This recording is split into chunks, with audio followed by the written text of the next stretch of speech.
दोस्तों, लोगों पर राज करना एक कला है और इसे मास्टर करने के लिए कई फिलोसोफर्स ने अलग अलग तरीके सुझाए हैं। लेकिन जर्मन फिलोसोफर आर्थर शोपेनहावर ने इसे एक अनोखा नजरिया दिया है, प्लेइंग डम्ब, यानी खुद को मासूम, अनजान या बेवकूफ दिखाना।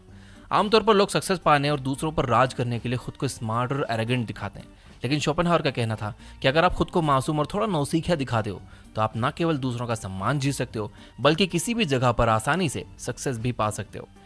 जब शोपेनहावर 19 साल के थे तब उनकी मां ने उन्हें एक लेटर लिखा था जिसमें उन्होंने उनके एटीट्यूड को क्रिटिसाइज किया था। उनकी मां ने लिखा, तुम्हें हर समय खुद को दूसरों से बेहतर बताने की जरूरत क्यों है? बुद्धिमानी चाहे कितनी भी एक्स्ट्राऑर्डिनरी क्यों ना हो, दुनिया के लिए बेकार है।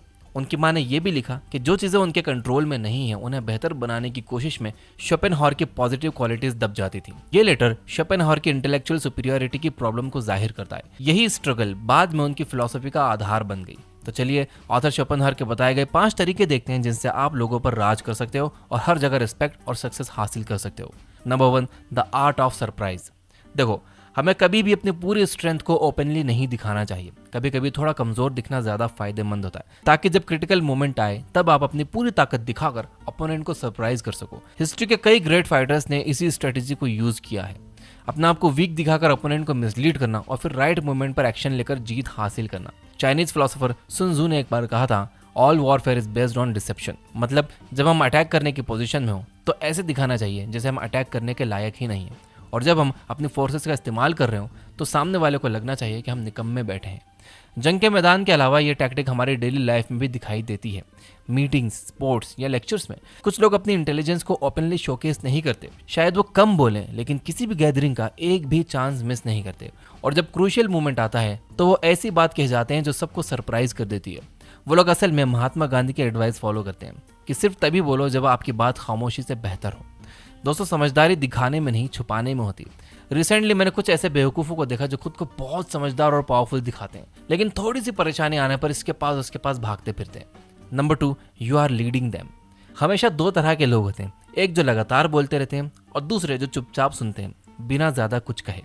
जो लोग हर वक्त बोलते हैं उन्हें अक्सर सीरियसली नहीं लिया जाता अनलेस वो आपके बॉस हों। आर्थर शोपेनहावर ने एक बार कहा था कि समझदारी तब होती है जब आप समझ जाओ कि कब बोलना है और कब चुप रहना है।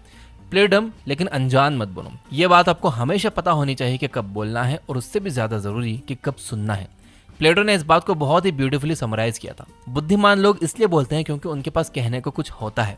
मूर्ख लोग इसलिए बोलते हैं क्योंकि उन्हें कुछ कहना होता है। सुनते वक्त आप अपने आसपास के सभी लोगों से वैल्यूएबल इन्फॉर्मेशन गैदर करते हो, फिर जब बोलने का वक्त आता है तो आपकी बात सबसे इम्पैक्टफुल होती है।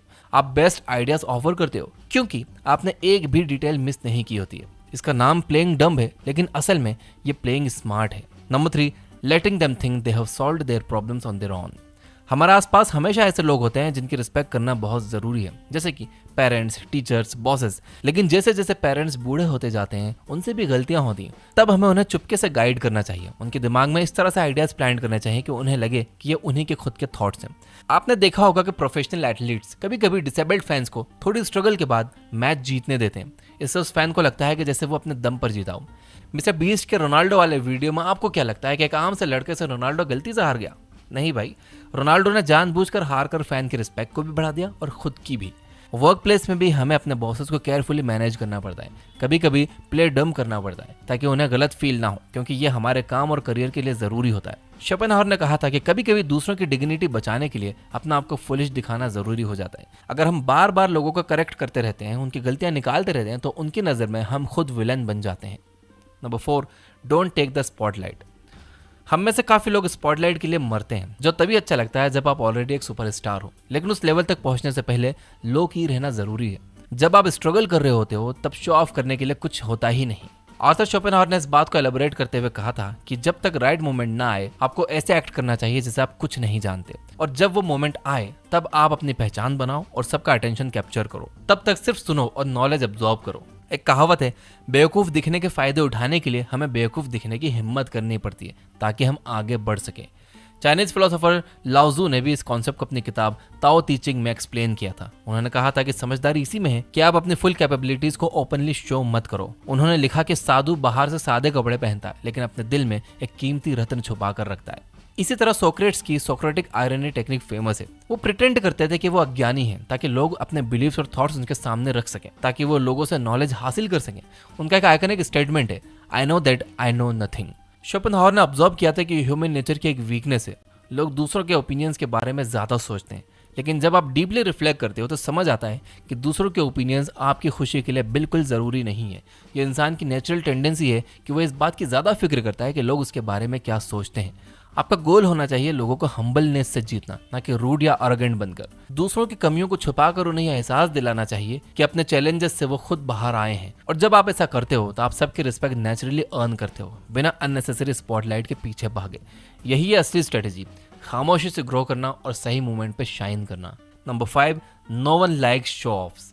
सबके साथ काइंडनेस और कंपैशन रखो, क्योंकि हर कोई अपनी लड़ाई लड़ रहा है। आपने लोगों को अपने कलीग्स के बारे में बातें करते हुए सुना होगा कि वो बस शो ऑफ्स होते हैं, जो अपने किसी भी जीत के बाद अपने सक्सेस दूसरों को दिखाते हैं।